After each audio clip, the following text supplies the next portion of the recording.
এখন আপনি বলতে পারেন যে তাহলে আমাদের ভেতরে এই আইডিয়া গুলা কোথা থেকে আসলো? এই যে এক্সাক্টলি আমরা আমি এটা বলতে হ্যাঁ, চাচ্ছিলাম একটু আগে যে এই এই যে সোল আসে তার হ্যাঁ, মানে বিভিন্ন এই এই জিনিস।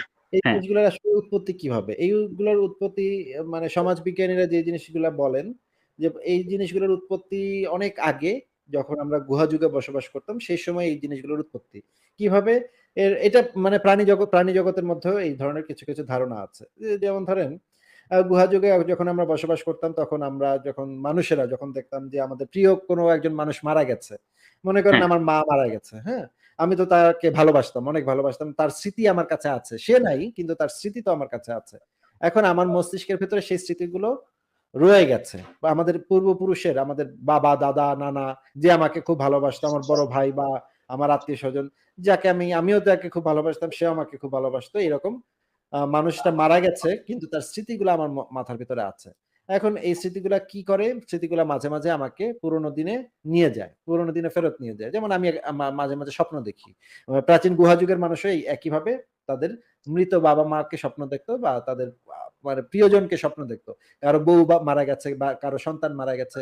কয়েকদিন পরে সে স্বপ্নে দেখতেছে। সে দুঃখে আছে, কষ্টে আছে। তার হয়তো ছোট একটা মেয়ে ছিল। সেই মেয়েটা মারা গেছে কয়েকদিন আগে। সে অনেক মানে কষ্টের ভিতরে আছে। কয়েকদিন পরে সে স্বপ্নে দেখলো তার মেয়েটা তার কোলে উঠে আ মানে তার সাথে খেলতেছে। এইটা সে স্বপ্নে দেখে সে ঘুমে থেকে উঠলো এবং তার কাছে মনে হইল যে আরে একদম বাস্তব, মানে মনে হইলো একদম স্বপ্নটা একদম বাস্তব। আমি একদম সত্যিই দেখলাম সে সত্যিই স্বপ্ন দেখেছে তার মানে কন্যাকে, যেহেতু সে তার কন্যাকে অনেক ভালোবাসে বা তার মাকে অনেক ভালোবাসে। সে সত্যিই স্বপ্ন দেখেছে। কিন্তু সে যেহেতু এই জিনিসগুলা বুঝতো না তখন, সে যেহেতু একটা গুহা যুগের মানুষ, এত কিছু জ্ঞান তার কাছে ছিল না।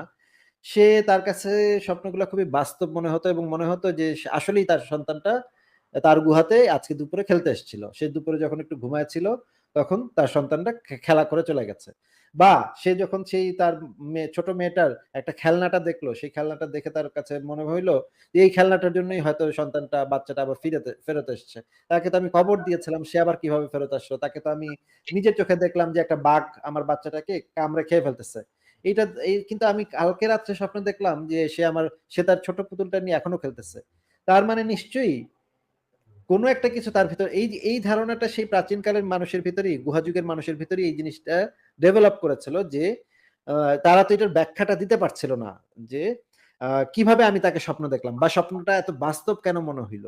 এই কারণেই তারা এই ধারণাগুলো তৈরি করেছিল যে নিশ্চয়ই আমার মানে মায়ের বা আমার বাবার বা আমার মেয়ের বা আমার সন্তানের ভিতরে এমন একটা কিছু ছিল যে জিনিসটা বের হয়ে গেছে। শরীরটা মরে গেছে কিন্তু ওই জিনিসটা বের হয়ে গেছে। ওই জিনিসটা এখন আমাদের আশেপাশে ঘুরছে। ওই যে আমার মেয়েটার যে ছোট খেলনাটা, পুতুলটা, সেই পুতুলটা নেয়ার জন্য সে চেষ্টা করছে। তখন ওরা কি শুরু করলো যে মৃতদেহের সাথে আ মৃত ব্যক্তির যে মা জামা, মৃত ব্যক্তি যেই খাবারটা খেতে বেশি পছন্দ করত সেই খাবারটা, তারপরে হচ্ছে গিয়ে একটা পুতুল, এগুলা দিয়ে দিত। আপনি যদি আ বিভিন্ন ফসিল রেকর্ড দেখেন, প্রাচীন গুহাযুগী মানুষের বিভিন্ন ফসিল রেকর্ড দেখেন, সেখানে দেখবেন যে ওদের একটা কবর ছিল এবং কবরে ওরা কি করত? আ ওদের কোনো বড় যোদ্ধা মারা গেলে সেই যোদ্ধার পাশে তাদের সেই যোদ্ধার অস্ত্রটা রেখে দিত। বা ধরেন কোন একটা মহিলা মারা গেছে, সেই মহিলাটার পাশে একটা কোনো প্রিয় মানে প্রিয় জিনিস বা কোনো প্রিয় কিছু জিনিস সেটা প্রিয় রেখে জিনিস দিত। রেখে দিত, হ্যাঁ? হ্যাঁ, তারা হ্যাঁ, মনে হ্যাঁ। করত যে এই প্রিয় জিনিসটা নেয়ার জন্য হয়তো আবার এসে তার আত্মা হয়তো গুহায় এসে খোঁজাখুঁজি করতে পারে। তার থেকে ভালো হচ্ছে এই জিনিসটা তাকে দিয়ে দিলাম। তুমি তোমার মতো থাকো। তুমি আর আমাদের গুহাতে আমাদের বিরক্ত করতে আইসো না।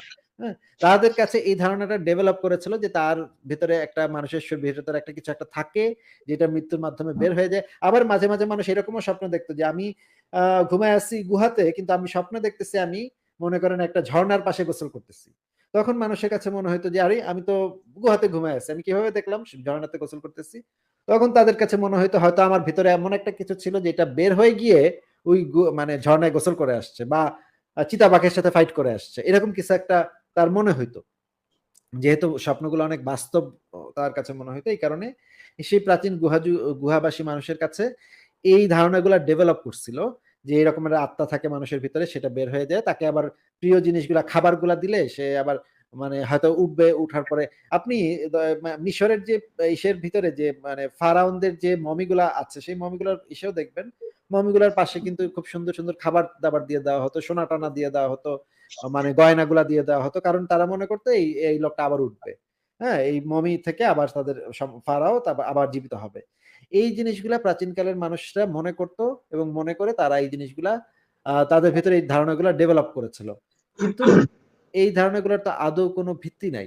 এই জিনিসগুলা এখন আমরা বুঝতে পারি যে এগুলার আদৌ কোনো ভিত্তি নেই। কিন্তু যেহেতু আমরা আমাদের দাদা পরদাদাদের থেকে এগুলা শুনে, শুনে বড় হয়েছি ছোটবেলা থেকে, আমরা তো আসলে বেশিরভাগ সময়ই কনফার্মেশন বায়াস এর ভিতরে থাকি। আমাদের মানে এইটাকে বলা হয় কনফার্মেশন বায়াস। মানে হচ্ছে আমরা আমাদের পূর্বপুরুষ থেকে যে জিনিসগুলা নিয়ে বড় হই, সেগুলো আমাদের ভেতরে বড় ধরনের প্রভাব বিস্তার করে।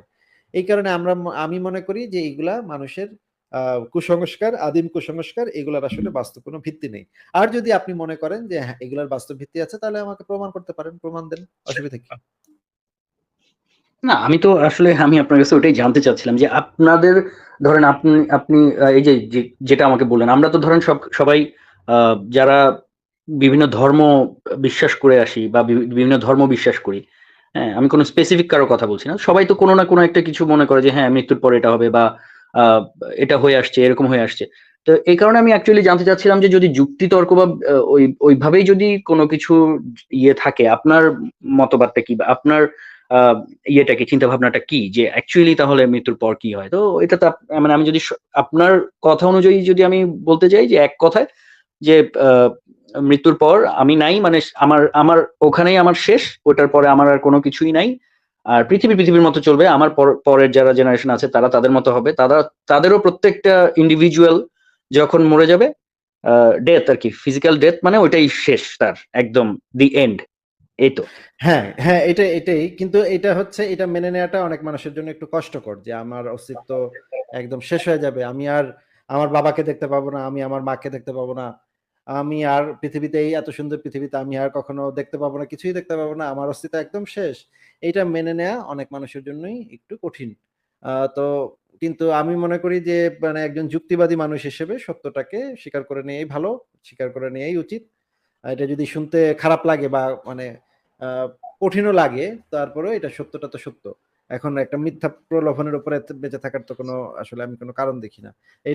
এটা ভাবতে অনেক ভালো লাগবে যে আমি মরার পরও আমি আবার জিন্দা হব, আবার ঘুরে বেড়াবো, আবার মানে সাঁতার কাটবো, আবার আ মানে মানে গাড়ি চালাবো, সবকিছু করব, অনেক মজা করব। এগুলা ভাবতে ভাল লাগে কিন্তু এগুলোর তো বাস্তব কোনো প্রমাণ নাই। হ্যাঁ, এটা ঠিক আছে।